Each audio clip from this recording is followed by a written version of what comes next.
Hech narsa zerikarli emas. San'at buyuk ish, lekin eng buyugi emas. Qarashlarning eng terani sabab va oqibat munosabatlarini doimiy idrok eta olish.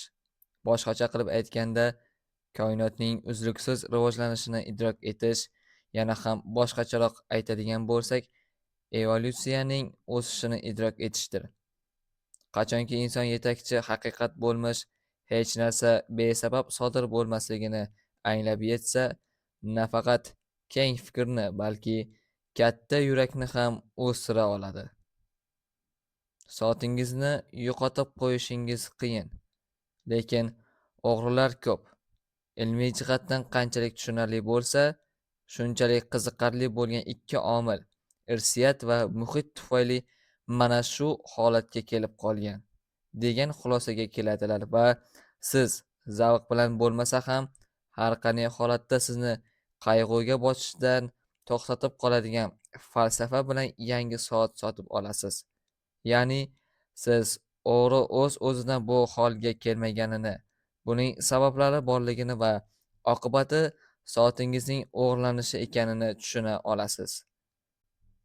Sabab va oqibat munosabatlarini o'rganish mobaynida inson hayotga nisbatan qiziqishlari sababli ularni hayron qoldiradigan va kezi kelsa azoblaydigan va shu sababli yuzaga keladigan bema'ni pozitsiyadan xalos bo'lishi mumkin. Bunday insonlar odamzodning tabiati markazida yashaydilar. Go'yoki inson tabiati kerak. Siz rusumlarga to'lib ketgan begona bir mamlakatdek, lekin yetuklikka erishgan bir begona yurtda o'zini begona his qilishdan shak shubhasiz uyalgan bo'lardi. Sabab va oqibat munosabatlarini o'rganish hayotning achchiq tomonini kamaytirish bilan bir paytda unga chiroy baxsh etadi.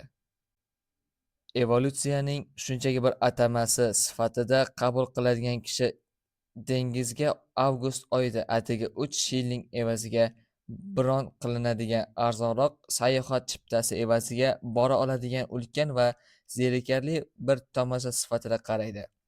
Rivojlanish va davomli sabab oqibat g'oyalari bilan bog'langan kishi esa dengizni kechadan avval geologik tarafdan bug' shaklida bo'lgan, kecha esa qaynayotgan, ya'ni suv bo'lgan va ertaga muzga aylanishi muqarrar bo'lgan element sifatida ko'radi. U buni qattiq jismga aylanish bo'sag'asidagi suyuqlik sifatida qabul qiladi va hayotning g'oyat ulkan hamda o'zgaruvchan chiroyini anglab yetadi. Hech narsa davomiy mustahkamlanib boradigan minnatdorlikdan ko'ra kuchliroq qoniqish hissini berolmaydi. Bu barcha ilm-fanning intihosidir. Sabab va uning oqibatini har yerda uchratish mumkin. Shepherds bushda, ya'ni cho'ponlarning adirida cho'ponlarga chorvasini boqish uchun ijaraga beriladigan yer. Ijara haqi ko'tarildi. Bu bir paytning o'zida hayratlanarli ham og'riqli yangilik edi. Axir cho'ponlar endi ko'proq pul to'lashi kerak. Lekin bu nuqtada biz sabab va oqibat munosabatlarining ilmiy izlanuvchilarimiz va Lens restoranida 1952-yil San-Fransiskoda asos solingan restoran eng so'nggi filiali Sakramentoda 2012-yilda yopilgan. Tushlik qilayotgan birorta kotib yo'qki, asoslarni birlashtirib bitta yaxlit sababni 2 pennilik metropolitenda deb bilmaydi. Shepherds Bush va Conhill bekati o'rtasida qurilgan metropoliten uning narxi 2 penni bo'lgan. Shu sababli bu 2 pennilik metropoliten deb atalgan. Chunki bu metropoliten cho'ponlar adiridagi vigvamlarga hindu qabilalarining uchburchaksimon chodiri bo'lgan talabni kuchaytirdi va bu o'z-o'zidan cho'ponlar adiriga qo'yilgan ijara narxining ko'tarilishiga olib keldi. Talab qanchalik kuchli bo'lsa, narx shunchalik ko'tarilib boraveradi.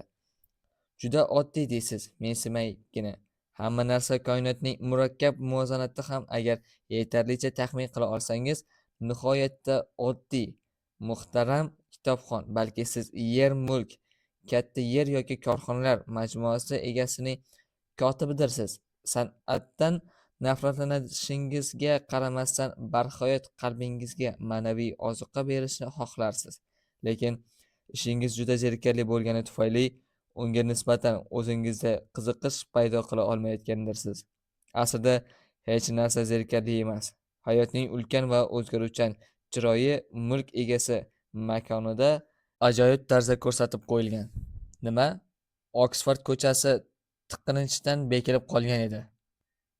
To'siqdan chiqib olish uchun odamlar yerto'la va drenajlar tagida o'tishdi va cho'ponlar adiri ijara narxining ko'tarilishiga sabab bo'ldi. Ular metropolitendan foydalanishga majbur bo'lishdi. Siz buni maftunkor deb o'ylayapsizmi? Mana shu ruhiyatda har kuni kechki payt Londondagi mol-mulk masalasi haqida bir yarim soat davomida o'rganmoqchimisiz? Yuqoridagi boblarda keltirilgan kechki bir yarim soatlik izlanish jarayoniga ishora. Bu ishingizga nisbatan ishtiyoqni uyg'otmasligiga va hayotingizni tubdan o'zgartirib yubormasligiga ishonchingiz komilmi?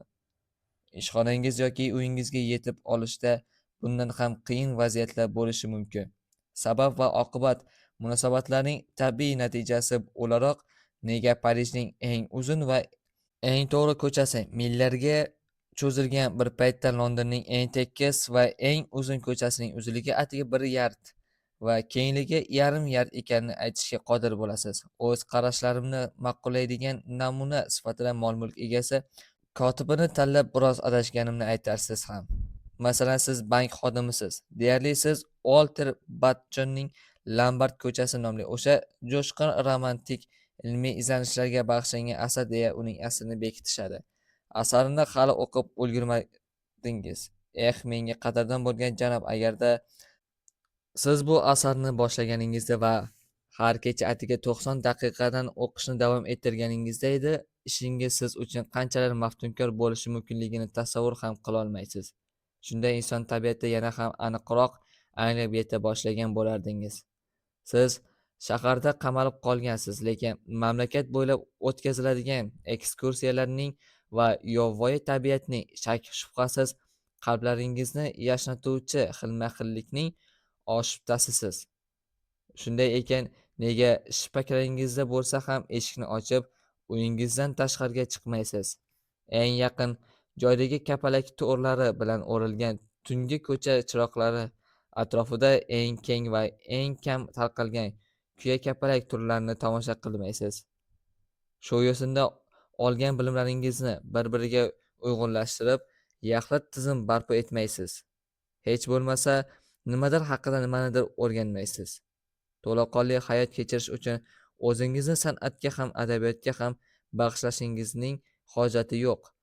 Butun boshli kunlik odatlaringiz majmuasi hayot deb atalmish qiziqishingizni qondirish va yurak amiri tushunishlik qoniqishni berish uchun payt poylash bilan ovora.